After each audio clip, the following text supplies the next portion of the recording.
Okay, good afternoon mga boss, mga sir, mga ka-riders natin dyan. Kararating lang natin galing trabaho sa Kalamba. Ito, dumating na kanina yung order ko na helmet. Samahan nyo ko, i-unbox natin, saka i-review na rin.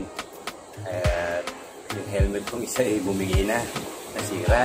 Kaya sabi ko, kailangan natin lang kapalit, hindi pwedeng wala tayong helmet. Napakalaking bagay ng helmet at delikado sa huli. Kanina lang ang daming nag-operate, mga HPG, buti na mababait at sa lisensya at rehistro lang ang ginanap, kaya okay naman. Sabagay, wala naman tayong violation, basta tayo, pagtandaan natin, paglalakad tayo lalo't malayo, siguraduhin natin na wala tayong violation.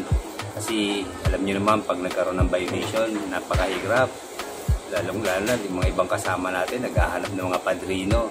Medyo mahirap din yung ganun. Kaya masakit sa bulsa, maghahanda talaga kayo ng pambayad pag kayo may violation. Kaya mas maganda na, kung kumpleto naman tayo sa papel, laging magsuot ng sapatos, helmet, jacket, ayan, yung mga simpleng gear lang. At yun naman para sa protection din natin. Basta lagi lang update ang rehistro at syempre ang lisensya, dapat lagi tayong renew. Nga pala, malapit na ang renewhan. Itong si RFI natin ay mag-iisang taon na to sa June, kaya naparehistro ko ito. At ito nga, alamin natin itong kanyang box, sasama natin sa rehistro kasi sabi nga raw meron itong dapat kasama na to sa rehistro. Kaya tingnan natin pagdating ng June, ano nga bang, kung tama bang i-rehistro o okay lang. Alam ito itong isasikling ko naman, ayan, mapaparehistro din niya ngayong March na nga, ngayong buwan ng March, mapapasok na to, kaya kailangan natin ng pagkakakitaan. Bali, ito po yung helmet na in-order ko, matte blue na H&J. Nga pala mga kapatid, comment down below po. Gusto ko lang pong malaman kung anong meaning ng H&J. Ang tagal-tagal lang itong helmet na to hindi natin alam ang ibig sabihin. Bali, nawala, sandali.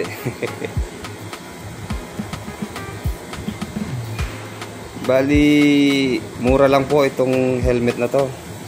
Kasi ang presyo po nito, nakita ko, merong yung original price niya nakalagay ay 2,000 pesos. Then naka-sale siya. Ngayon, ang kuha ko lang nito parang 799 o almost 800. Check natin, sigurado naman expected ko na ito yung medyo low quality at syempre sa obvious naman sa presyo niya, kaya hindi na ako nag-expect ng ito ay talagang original. Nagustuhan ko siya, ang nakalagay sa specification niya, ito po, basahin natin.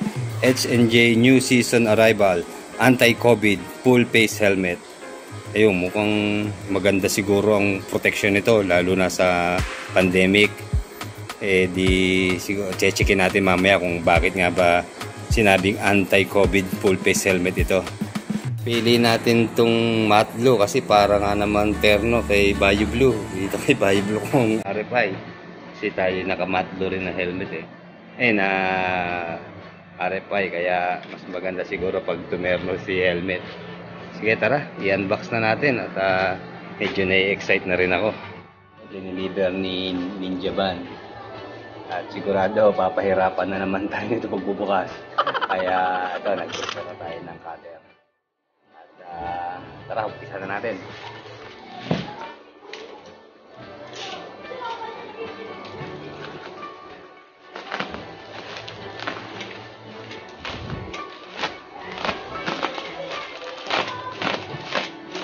Naalala ko tuloy nung minsan dito sa amin sa bayan, sa highway pala, wala akong helmet, napara ako ng mga traffic enforcer. Ayun, huli. Hindi na napakiusapan at talaga namang kasalanan ko. Ayun, ticket, violation, no helmet. Then, ayun nga, mga isang linggo, hindi sila nag-ooperate Naka-helmet na naman ako, na-tsempohan ako naman. Pinaharap pa rin ako, naka-helmet na ako Ikaw sir, ano mo violation? Oo nga, naka-helmet ka, wala ka namang motor, sabi sa akin. Joke lang. Naglakad ng walang helmet. Naglakad pa na ng naka-helmet ng walang motor. Ito, mukhang mabilis-bilis ngayong buksan ha.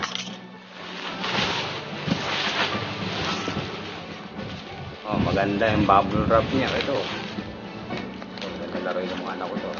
Unahan ko na. Hindi tayo maglaro nito eh.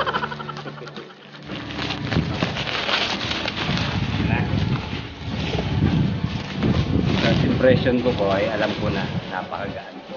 Na-expect ko na talaga na low quality.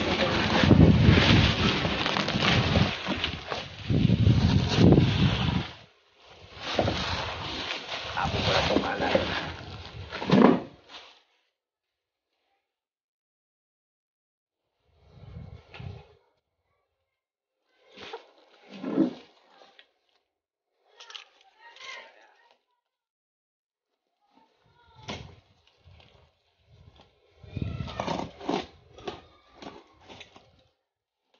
Hindi mali at talagang sasauli ko to pag mali ang kulay.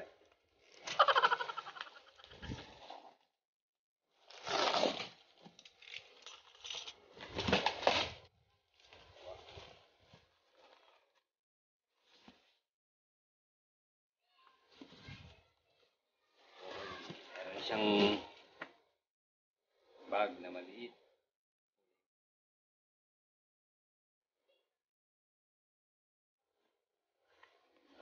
Tama po ang kulay ito. Yan.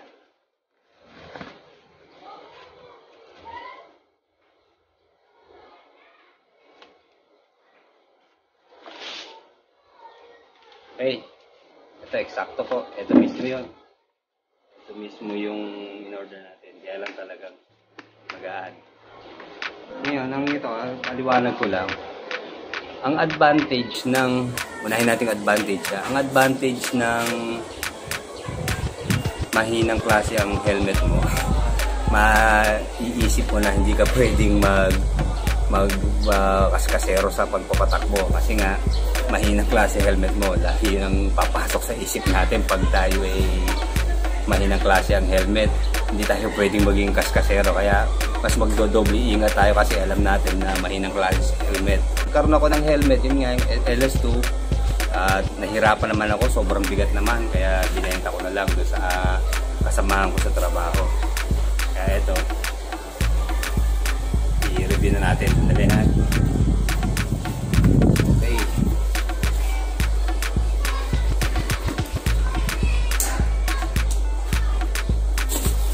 Unahin natin yung kanyang looks, yung kanyang appearance. Tanggalin na natin yung plastic.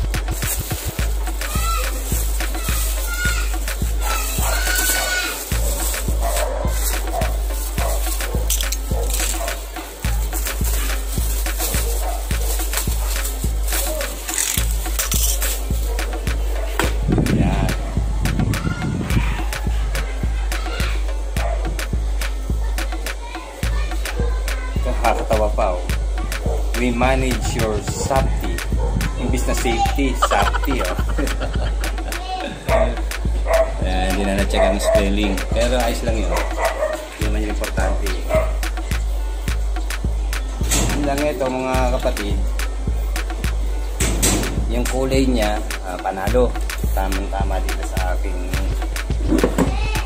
Pero naman kay RFI ko kay Bio Blue.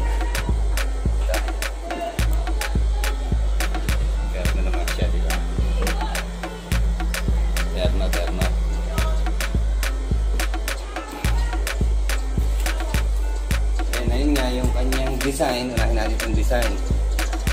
Okay, ito parang mayroong singawan siya dito. Siguro parang ventilation ito. Parang hindi tayo masyadong may initan sa ating pagbabiyahe. Dito, ayan, sa bibig. Siyang may vent siya dito, mga ventilation nga. Close, open, close. Okay. Then ang kanyang loob, ito. Ayan. Yung kanyang loob. Ito, itong kanyang foam, medyo removable siya. Ayan, di pag halimbawang nangamoy pawis na, tagal ng paggamit, pwede itong labhan, tatanggal siya. Yun, okay naman. Yun lang, itong kanyang buckle, medyo alam ko mahinang klase to. Sana wag naman basta malalagot. Sana nilaki-lakihan yung buckle. Pero sa presyo naman, reasonable naman, worth 800 lang. Kaya okay na rin din. Ito yung pinaka-importante, itong ICC sticker.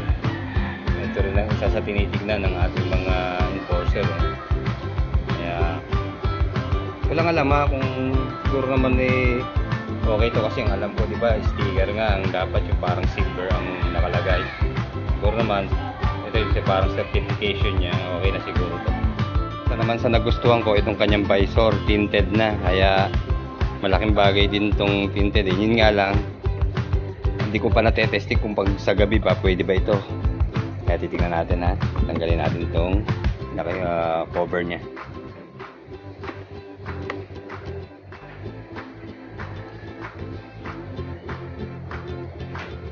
Yun.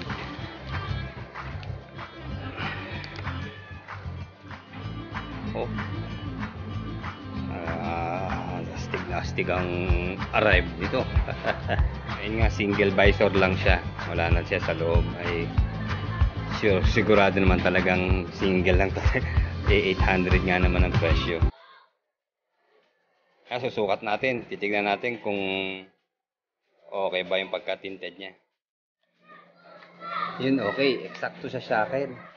Ayan, importante sa helmet, tandaan natin, hindi maluwag. Dapat, wait lang, dapat eksakto, hindi masyadong mauga. Dahil delikado yan pag natakbo na tayo, pag humangin ng malakas, baka bumblak sa mukha natin pag pumihit, ay ma-aksidente tayo. Kaya ito, sakto lang siya, bali large ang kanyang sukat. Susukot natin kay Bunso yung helmet. Ito, nangungulit na naman. Sandali ano, okay ba helmet? Close mo yung ano niya, visor. Oh, okay. Pogi. Ikot ka nga, ikot. Ikot ka, dali. Oh, para kang alien. Ito namang advantage pa na tinted ang iyong visor.